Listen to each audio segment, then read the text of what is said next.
काल तारन गुरु नानक आया। कलयुग अवतार गुरु नानक देव जी इस संसार में कलयुग को तारने के लिए अवतार लेते हैं। आओ सबसे पहले गुरु नानक देव जी और बाकी 10 गुरुओं की उस्तत करें, मंगल गाएं। एक जोत उदोतक रूप दसो शुभ, होत अंधेर गुबार उदारा, जग में सो प्रकाश चह करिबे, उपदेश दियो सिख भे नर नारा, परलोक सहाई अशोक करे, इस लोक में राख करे सिरदारा, गुर बिंद्रन के पग सुंदर को, अरविंद मनो अविबंद हमारा, अरविंद मनो अविबंद हमारा। गुरु नानक जिस समय इस संसार में आए, चारों तरफ हाहाकार मची हुई थी, अज्ञानता का अंधेरा फैला हुआ था। गुरु नानक ने उस अकाल पुरख के नाम का संदेश देकर उसके नाम की रोशनी के साथ लोगों के मनों में फैले हुए अंधेरे को और डर को दूर किया। गुरु नानक आप चल के लोगों के पास पहुंचे। अपने पावन पवित्र चरणों से गुरु नानक ने धरती के 9 हिस्सों को तय किया और परमात्मा के भगवान के सच्चे नाम को लोगों तक पहुंचाया। आओ गुरु नानक की जीवन साखी, गुरु नानक की जीवन लीला श्रवण करने की कृपालता करें। गुरु नानक जिन्हें भाई गुरदास जी ने अपनी वाणी में कहा है कि इस संसार के अंदर सिर्फ कलयुग में लोगों के उद्धार के लिए गुरु नानक का अवतार हुआ। बचपन से ही गुरु नानक के अंदर ऐसे लक्षण थे जिन्हें देखकर बहुत बड़े सियाने पंडितों ने, ब्राह्मणों ने, मुल्लाओं ने कह दिया कि ये कोई साधारण बालक नहीं है। बचपन में ही गुरु नानक जिस किसी से मिलते उसको भगवान के नाम का संदेश देते। अपने पास जो भी कीमती वस्तु होती वो उसको दे देते जिसको जरूरत होती।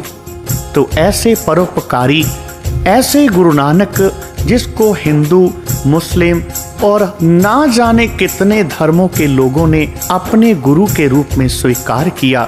आओ उसका यश गाएं, उसकी गाथा सुने, सुनाएं।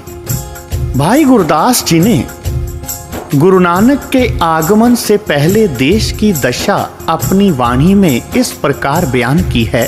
भाई गुरदास जी लिखते हैं, चारे जागे चौह जुगी, पंचायन आपे हुआ, आपे पट्टी कलम आप लिखण हारा हुआ, बाज गुरु अंधेर है, खे खे मर्दे बहु बिद लोआ, वर्त्या पाप जगत्र ते, तौल उडीना निस दिन रोआ, बाज दया बलहीन हो निधर चलो रसातल टोआ, खड़ा एक ते पैर ते पाप संग बोह भारा हुआ, थम्मे कोई ना साध बिन, साध ना दिसै जग विच कोआ, धर्म तौल पुकारे तले खड़ोआ, धर्म तौल पुकारे तले खड़ोआ।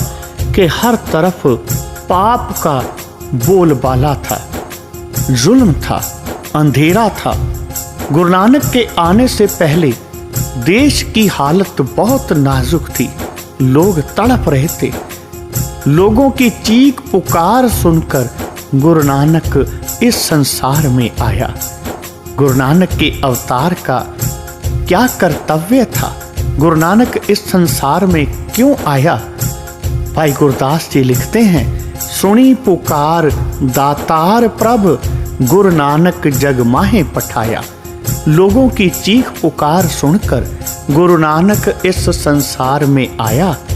चरण धोए रहरास कर, चरणामृत सिखा पिलाया। उन्होंने उन ठुकराए हुए, दुत्कारे हुए छोटी जात के लोगों को संभाला, उनसे प्यार किया, उनको इस संसार में एक मान सम्मान, एक दर्जा दिलाया। भगवान के नाम का जाप करवाते हुए उनके अंदर आत्मविश्वास बनाया। पार ब्रह्म पूर्ण ब्रह्म कलयुग अंदर एक दिखाया। और इस कलयुग के संसार के अंदर, इस कलयुग के समय में गुरु नानक ने उस पूर्ण ब्रह्म को लोगों के मनों में बैठा दिया कि वो एक ही है, उसके जैसा और कोई दूसरा ना है ना हो सकता है। चारे पैर धर्म दे, चार वर्ण एक वर्ण कराया। गुरु नानक ने हिंदू, मुस्लिम, सिख, ईसाई सबको एक जगह बिठाया, सबको यही समझाया कि सब उस एक के बच्चे हैं। इसलिए आपस में लड़ाई झगड़ा, वैर विरोध बिल्कुल नहीं करना। राणा रंक बराबरी, पैरी पवना जग वर्ताया। गुरु ने समझा दिया कि चाहे कोई गरीब है, चाहे कोई अमीर है, ये सब उसकी बनाई हुई कुदरत है। सबको उसने पैदा किया, उसने बनाया है और सबके अपने अपने कर्म हैं और उन कर्मों को भोगने के लिए सब लोग यहाँ इस धरती पर पहुँचे हैं। उल्टा खेल पिरमदा, पैरां उपर शीस निवाया। कलयुग बाबे तारिया, सतनाम पढ़ मंत्र सुनाया। और इस कलयुग के लोगों को, इस कलयुग को गुरु नानक ने सच्चे नाम का मंत्र देकर, उस भगवान के नाम का मंत्र देकर सफल बना दिया। लोगों को भगवान के साथ, भगवान के नाम के साथ जोड़ा। काल तारण गुरु नानक आया। भाई गुरदास जी लिखते हैं, गुरु नानक का अवतार सिर्फ और सिर्फ इस कलयुग को सफल करने के लिए, कलयुग में लोगों के अंदर नैतिक गिरावट जो आ चुकी थी उसको सुधारने के लिए गुरु नानक का इस संसार में अवतार हुआ। बोलो जी पाही जी, वाहे गुरु, वाहे गुरु, वाहे गुरु।